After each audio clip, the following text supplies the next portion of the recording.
So Tuesday, they're free to roll.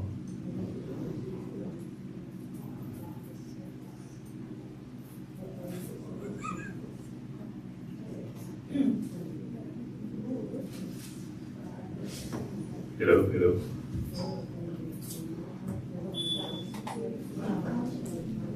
I think it works.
Namanda, Namanda, Namanda, Namanda, Namanda, Namanda.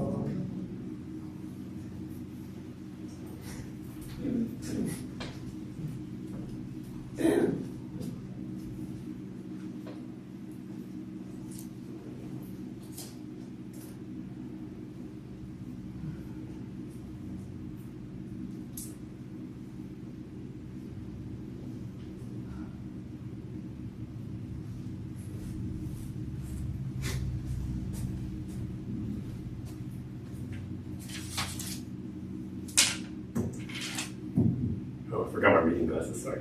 Good morning. Welcome to today's Gotan E Special Service.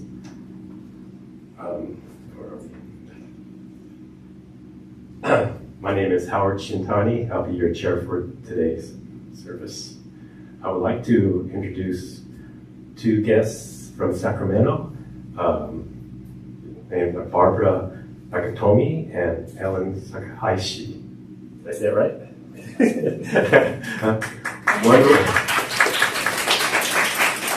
Barbara will be our guest speaker for today.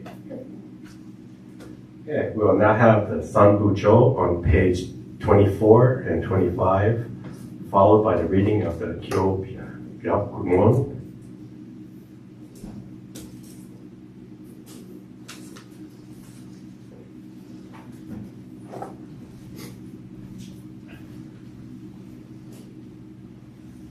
Namanda, namanda, namanda, namanda, namanda, namanda,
Today, on this occasion of the Gotan E Service for 2023, members and friends of our temple have come before Alameda Buddha with deepest reverence and thankfulness for the all-embracing wisdom and compassion of Alameda.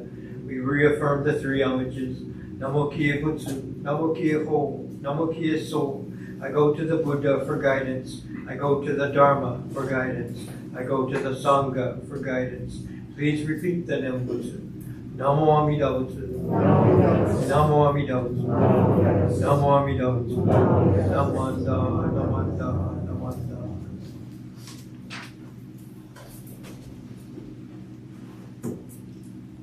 Now we'll have sutra chanting, Shoshinge on page 33.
Ishu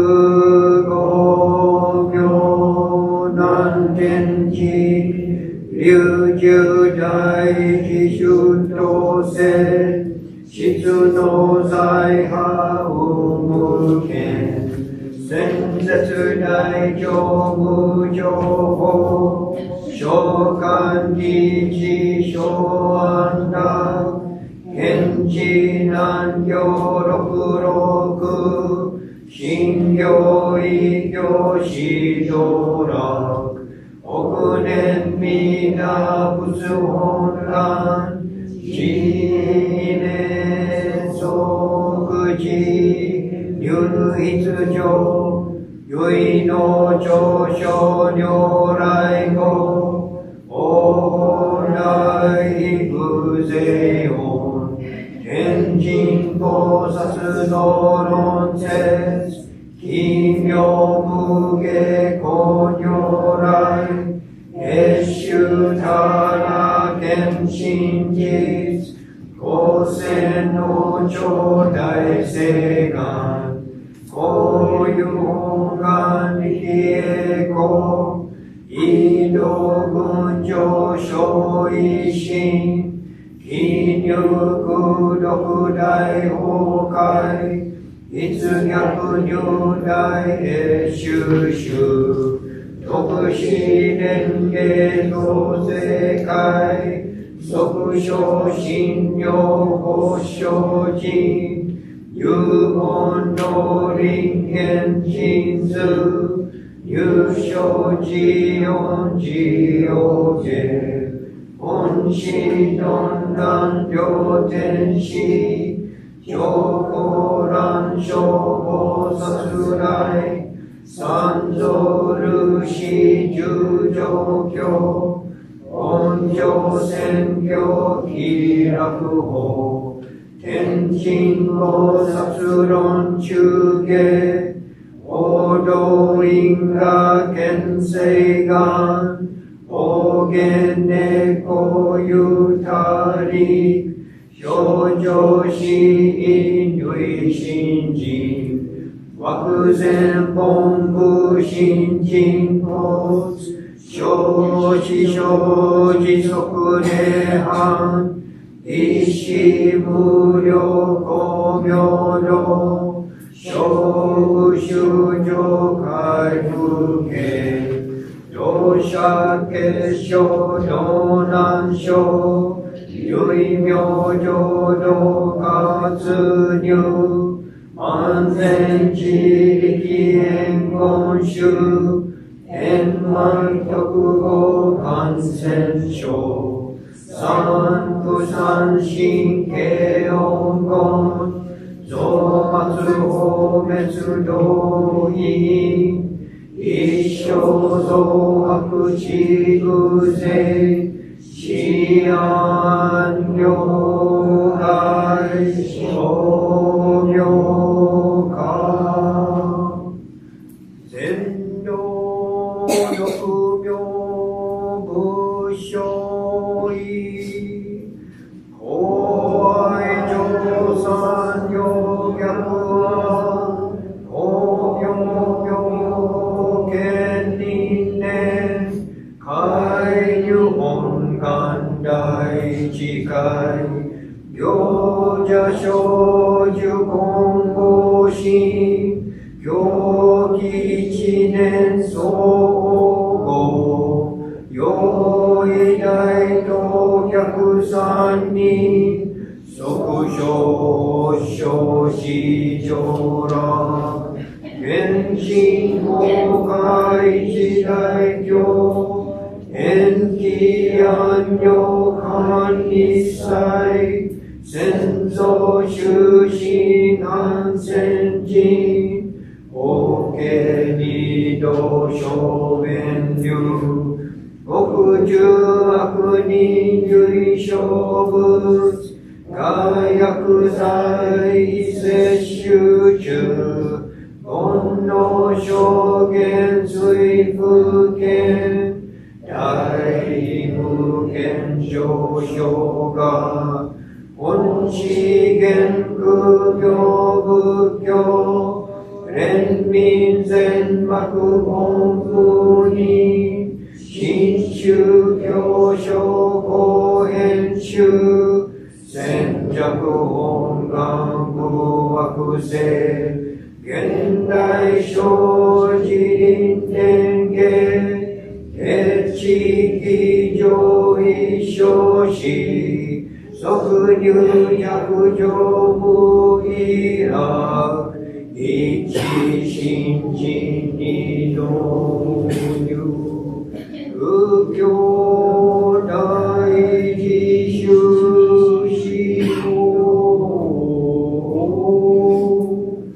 調査不変極上苦悪両族自主苦動心有意化心死高祖説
心のおり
Oh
Namanda, Namanda, Namanda, Namanda, Namanda, Namanda, Namanda.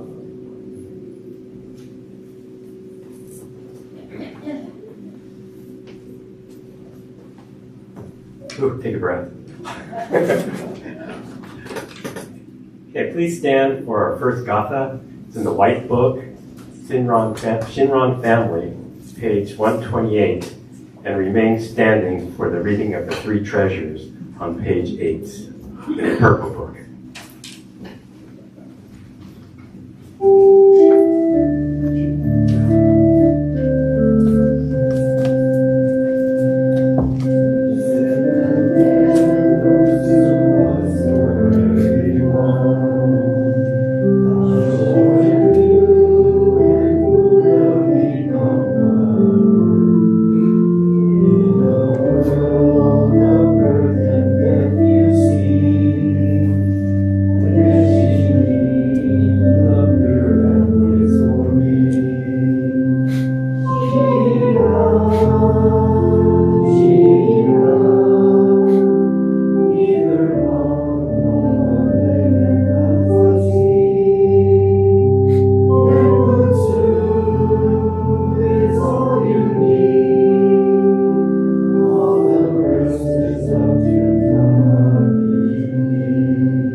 Purple Book, Three Treasures on page 8.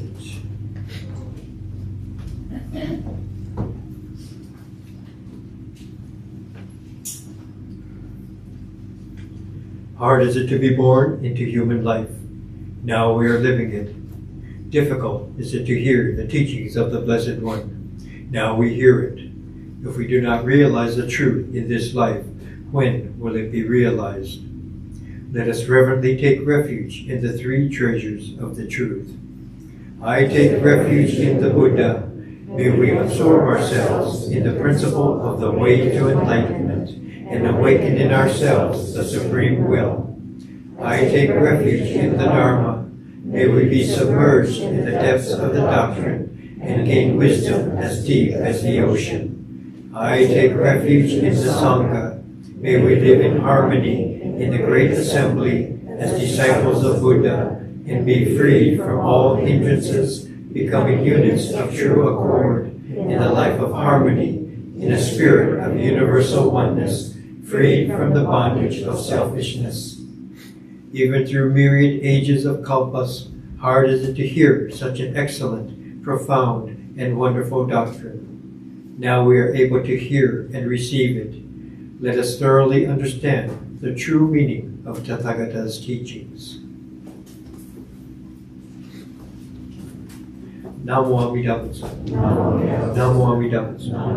Namo Amida Butsu. Namanda, Namanda, Namanda. Please be seated.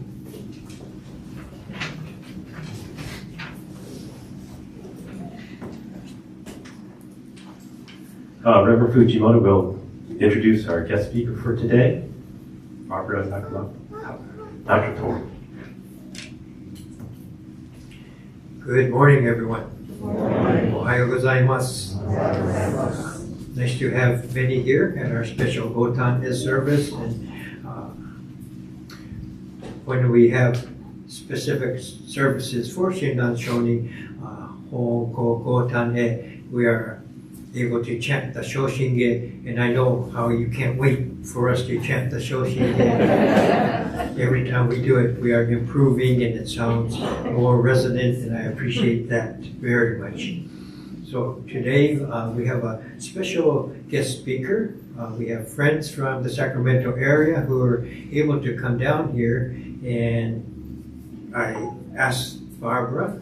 We have today Barbara Nakatomi, Helen Sakaishi. So nice to have them both here. And I asked Barbara if she would speak to our members here, our Sangha here. And what qualifies Barbara is that she's my friend.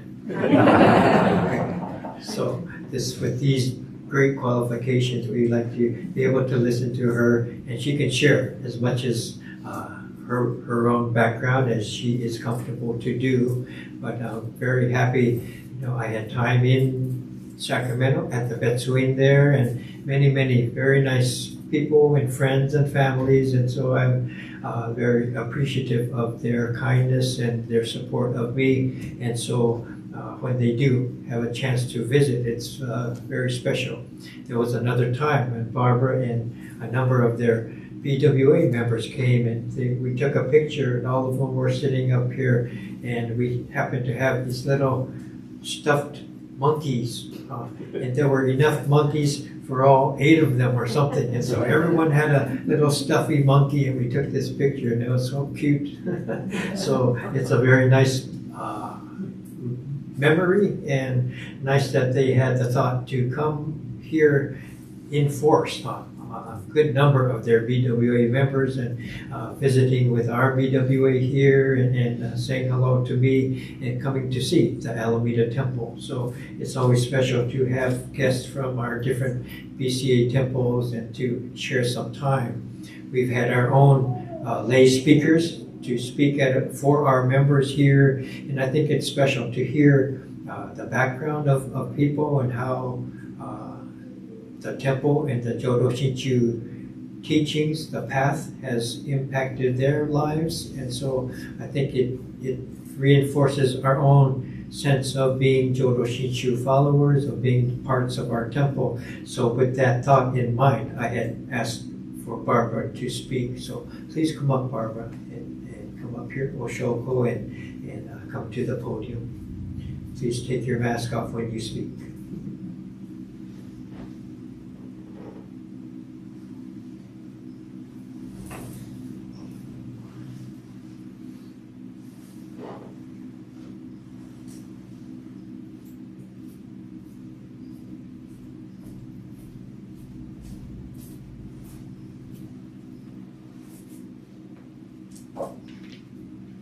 Good morning, everyone.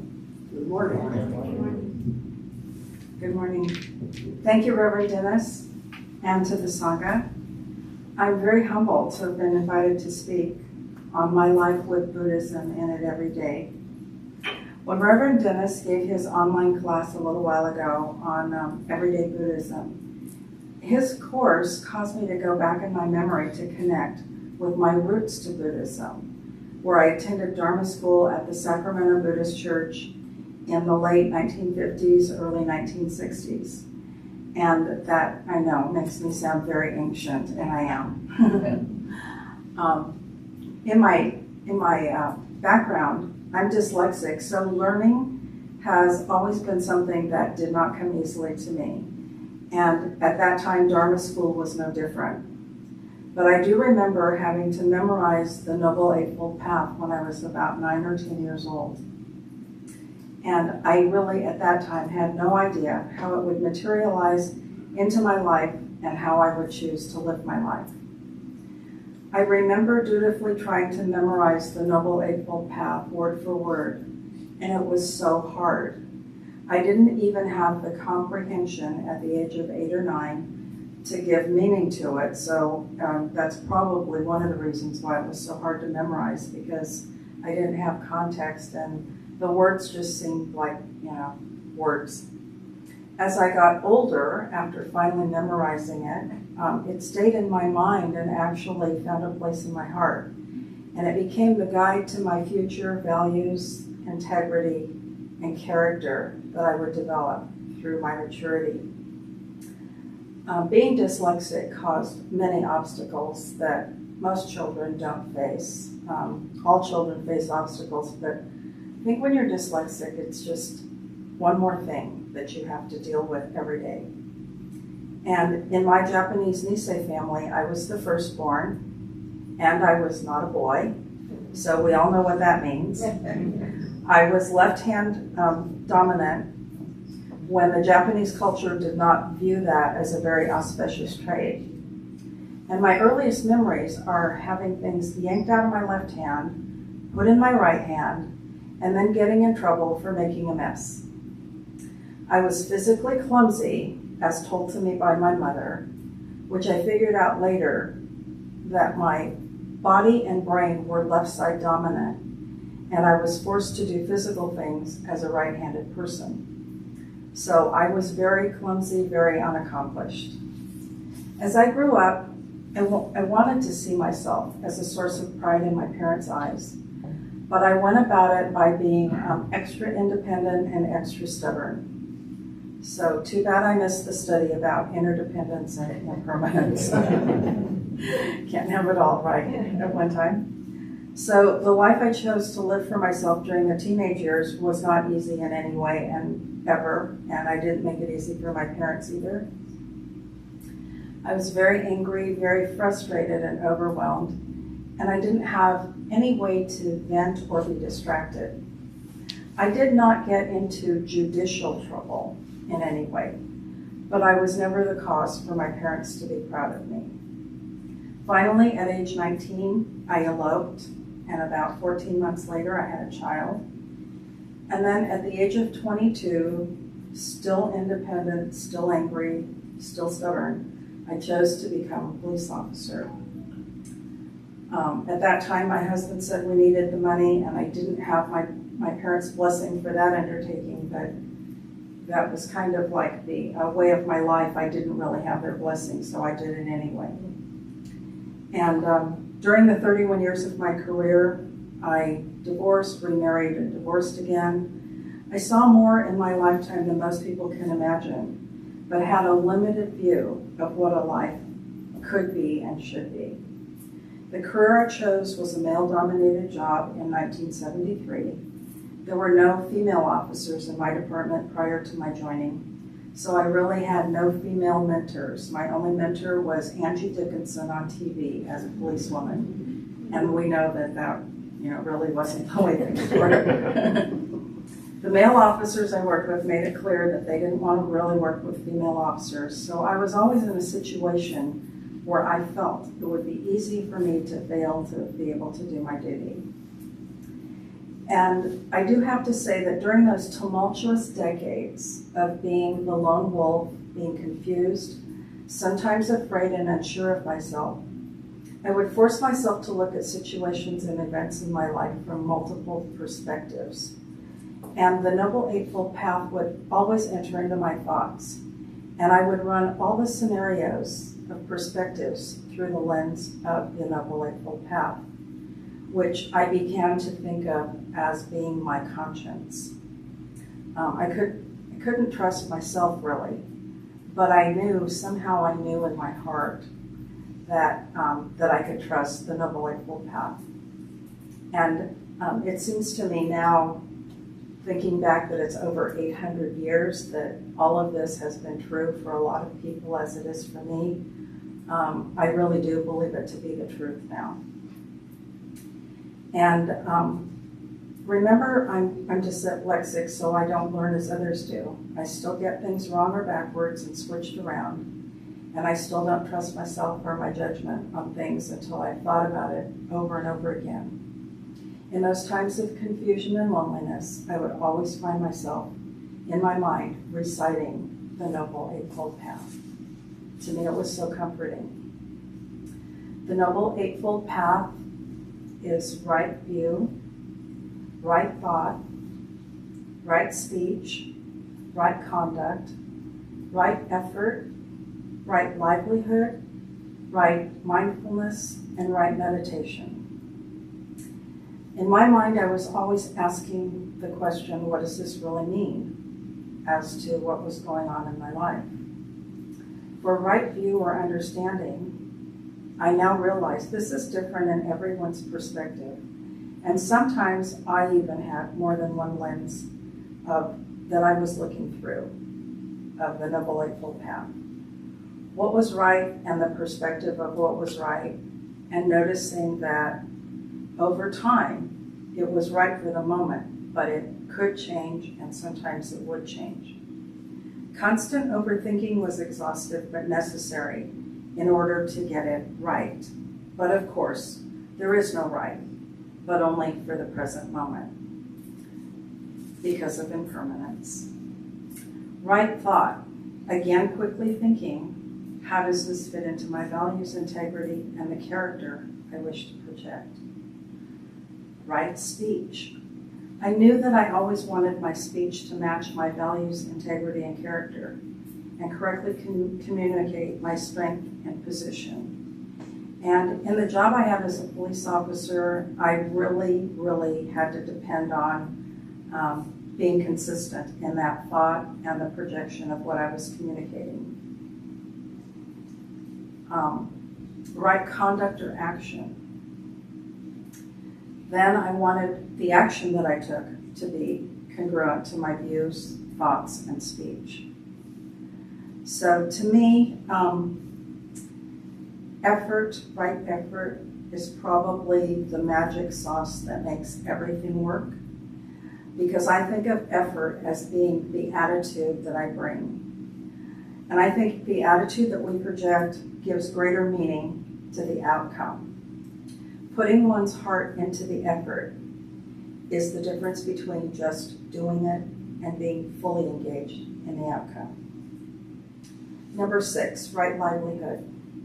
Livelihood is how I choose to express myself through action. I always thought it meant what job you have, but now I know that livelihood is just whether you work or you're retired or whatever you do, it's how you express yourself through action. It's the opportunity for me to share kindness and generosity. It's the spirit in which I choose to be of service. I strive to be a servant leader in the causes that I like to promote. With very little of this livelihood was available to me before I retired, but now I get to experience it every day.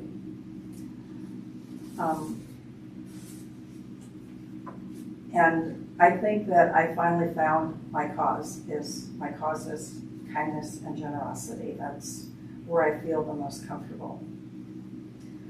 Number 7 is right mindfulness. Mindfulness is gratitude, recognizing the opportunity that is given and how I choose to accept it. Mindfulness is also being present in the present moment for myself. Right meditation. Right meditation took decades for me. It's hard. I often didn't get it, and I just thought it was because I was dyslexic. I couldn't learn it. But after many dozens of starts and stops, sometimes it would feel like, oh, I'm pretty close, or oh, I got it, but then it would go away. But now I have a practice of meditation that serves me. I still don't know if I've got it, but I've just let go of all the rules, all the instruction, and I allow myself to drift into meditation. I usually start with a thought about an event coming up and my wish for how it will come to fruition, or something I wish for to learn or to further understand. Then I allow myself to drift and I pay no attention to the thoughts that flood my consciousness, the monkey mind jumping around up there. And slowly the meditation happens in my mind and body. And later, I usually have no memory of it, but it just happens that when my energy comes back to full consciousness, I know that I have been in a place that's very, very relaxing. And so I still don't know how to meditate, but I know that I get to put myself into a state in which meditation occurs for me. I know that sounds weird, and in my time as a police officer, it really would have made no sense to me. It still makes no sense, but I know now that I don't need to know how or to understand. I can just simply let it be. For me, life is a series of challenges, or as the Buddha referred to them as suffering. To me, looking back on my life's challenges, I now see them as stepping stones to really a miracle life. And sometimes it feels like I've been reborn because things seem so easy for me now. Sometimes it felt like I was being buried in pond scum, but then I got to emerge as a lotus blossom, as we all do. Nevertheless, I always felt fortunate to have the outline for a beautiful life in the Noble Eightfold Path. It has really, really served me well and continues to do so. So I would like to thank you for being a wonderful audience and allowing me to share my experience of everyday Buddhism. And I want to thank Reverend Dennis again for asking me to share. At first I was like, wow, who wants to hear this? But he encouraged me, and I'm glad I was able to share today. And I want to thank my friend Helen for being my travel partner this morning and supporting me and talking to you. And again, thank you so much. No more reducts. No more reducts. No more reducts. Hold on. Stay right there. Do we have any questions for Barbara that you might want to ask her? It's not a question, it's just to say thank you. I really appreciate you and your sharing. I have a couple of things from my own past that are similar, and it made me feel more reinforced that we're all on the right track. So, We are. Thank you. We are. You're welcome. Thank you for joining us this morning. So, any other thoughts, questions? I have one.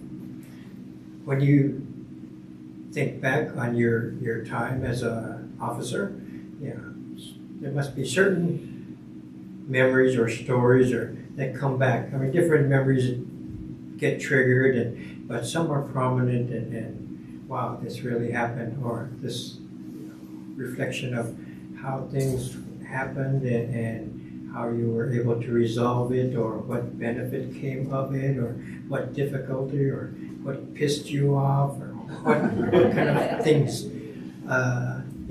story of interest that might come to mind when you think about it.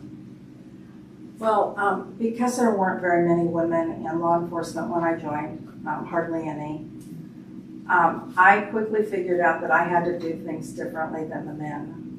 And one of the questions that one man asked me, he said, what are you going to do when you get to a bar fight? How are you going to handle that?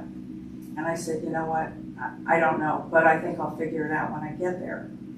And that kind of always stuck in the back of my mind, as well as on my first night in patrol after briefing, some officer came up to me, and I don't know who it was to this day, but he was just tall, and he looked down on me and he said, I will never back you up on a call because you're going to get one of us killed. So that stuck in my mind. So when I finished training in patrol, I really never waited for backup because I didn't know who that officer was, and I didn't know if backup would be coming. And and to the camaraderie that all the officers have. I always had backup. So I still don't know who that officer was, but I always had backup, but I just never waited for it. And then finally it came that I had to go to a bar fight call. And again, I didn't know if my backup was going to show up. So I went into the bar, and it was kind of like you see in the movies. All the chairs and tables had been kind of pushed to the side, and these two guys were very drunk, and they were yelling at each other and trying to fight, but they could barely stand up. And I just waited and waited, and they were yelling at each other like they knew each other. So I just waited, and they would try to take a swing at each other. And then finally, one of them fell on the ground. So I went up to the other one, and I handcuffed him, sat him in a chair, and just then my backup got there. He comes through the door, and he looks around, and he sees one guy handcuffed and the other guy on the floor. And I never, to this day, I never said anything, but that's how I handled the bar fight. And, I just let them think what they wanted to think. And the other thing is my independence and stubbornness kind of is with me all the time, I guess. And because I didn't do things like the male officers, I always wanted to serve the people that I came into contact with. And so if I couldn't do something, I just wanted to give them my time, make them feel a little better or some comforting thing. And so I took longer on calls than the male officers did. And often I'd be called in by my supervisor saying, you took too much time on this call, and you didn't do this right or whatever. And I finally got to the point that I said, if I'm doing something that's against a general order or against an operations order, please let me know and write me up. And otherwise, if you could just leave me alone, we'll just get along a lot better, because I really hate being called into your office like every other day. And it really happened with most of my supervisors. But I finally, I got to retire after 31 years, and I get a retirement check every month. And I think the thing that I love the best is that I just get paid, and I don't have to be called in by the supervisor for him to tell me that I'm doing something wrong, and I get paid anyway. So life does go on. Life is good.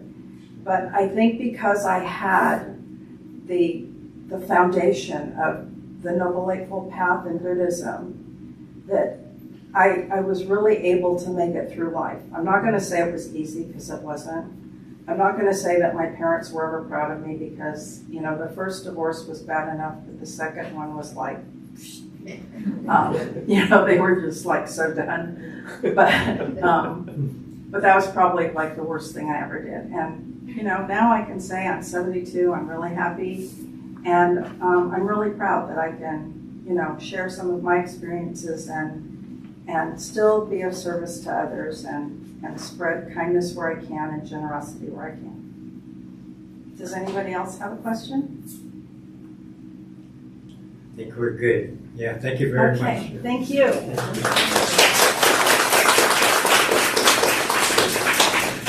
As Barbara was sharing her thoughts and stories, I could see Charmin in the back nodding like this. Many of you know Charmin was an officer too, and one of the things that I remember from Charmin is that she wanted to treat people, arresting people, and treat them as she would like her own parents to be treated. And I thought, wow, that's powerful. I thought, wow, I want to marry that person. Yeah, thank you very much. Thank you, Barbara. Thank you, Barbara. Okay, our next kata, please stand for, it's in the purple book, Odokusan 2 on page 220.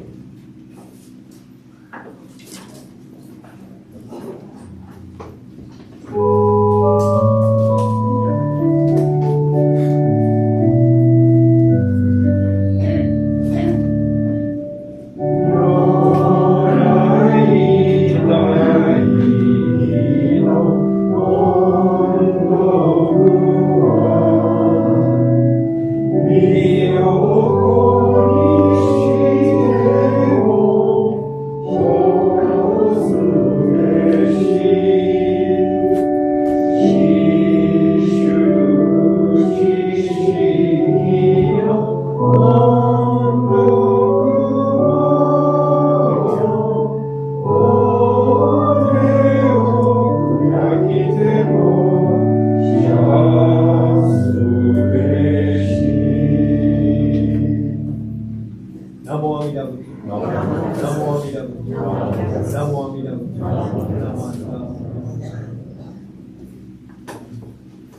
Please be seated.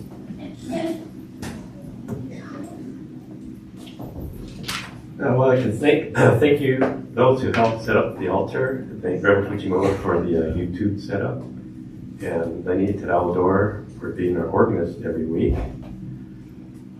And who does the flowers this week? Lenny. Thank you, Lenny, for doing the flowers for the owners. Let's see. Is there any newcomers today? I don't think so. I don't see anybody. Okay. Announcements. We have Ohaka Mari Cemetery visits next Saturday, the 27th, and see the Upaya for scheduling. No service next Sunday because of this Sunday of the month. I think that's it there. I'd like to thank you for attending this morning's service for today. And does Reverend Fujimoto have any closing words? Yeah, thank you very much for attending this Gotan E service. And I think we have thoughts of Shinran Shonin, and as Barbara was going through the Eightfold Path, it impacts us differently. In certain times of our lives, carrying the Eightfold Path from childhood all through adulthood, for decades, and how we think of it, how it impacts us, changes. And even the stories of Shinran Shonin, we hear basically the same story year after year of how he grew up and went into the monastery to learn at Mount Hiei, but different portions of the story impact us, and we hear it again and again, but this portion hits us this year or last year, depending on what we might hear, and when I think that he's single-digit age when he went into the monastery, right? And before that, he had lost both parents already. And so, wow. And you don't really hear the story, and yeah, and it goes in one ear and out the other. But to think about that, to be that young, we have children that young, or they used to be, and to lose both parents, and then, what to do. And on top of that, all the turmoil that was going on in society, they describe it, people were sick with illness, and then there was war and famine going on, and they described bodies stacked up in the streets or along the bank of the Kamo River, and some of the words, later on in life, he said, when I die, just throw my body into the Kamo River.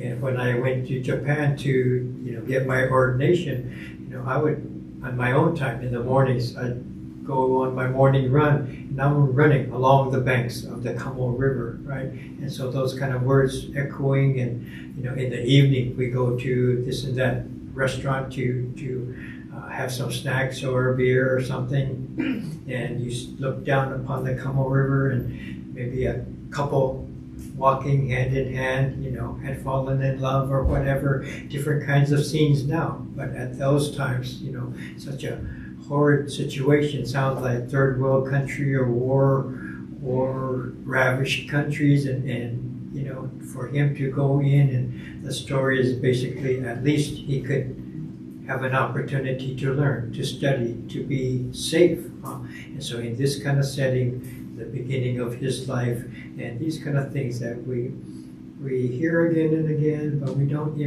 get impacted, but maybe they will. And so same with other stories as well. Eightfold Path, Four Noble Truths, these kind of things we hear again and again, but it's always the same, and it's always different, and it impacts our lives when we are ready for it, really. So when to gather like this, to be able to chant together and enjoy a service together, gives us this opportunity to soak these kind of thoughts and memories in, and it reinforces stories for each other, Sangha stories for each other, sharing treats in the social hall afterwards, and just having this time chanting together, particularly.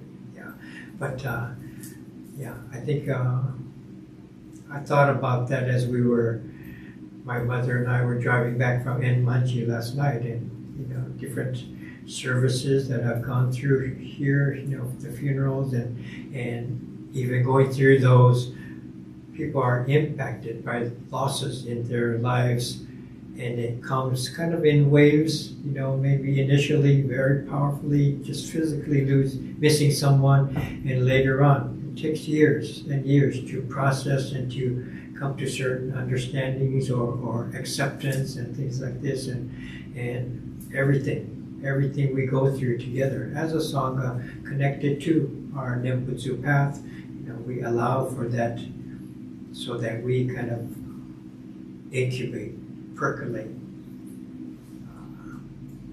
basting in the Nembutsu teachings. Please join me in Gassho, and we'll conclude today. Namo Amida Butsu. Namo Amida Butsu. Namo Amida Butsu. Namanda. Namanda. Okay, thank you. Howard, could I make an announcement? Sure. Okay, good. So thank you all for making all your donations for our Japanese sale. I mean, we appreciate it so much. And I got to tell you, it's June 3rd, and since we have so many pieces that we could sell, we're going to extend it to Saturday and Sunday. So we have an extra day. What else? This whole fundraising thing, you got to remember, our future has so many maintenance problems, we've got the pond, we've got the roof, we've got many things coming. So don't think of this as just a fundraiser for, I don't know what, but we have uses for the money. And I want to say to Maria, when you take a look at Shinran Shonin's birthday cake, she is the one that has decorated it. Be sure to look at it. It's absolutely gorgeous. Yeah. So thank you so much.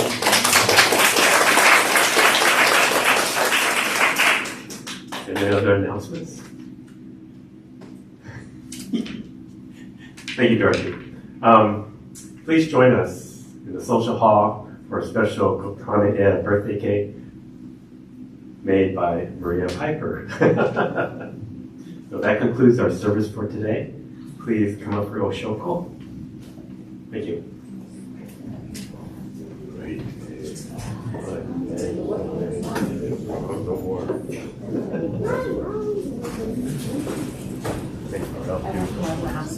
Oh, go ahead. Oh. Hey, yes. I know. Thank you so much. Oh, you're very They don't- yeah, look good. No, that's it.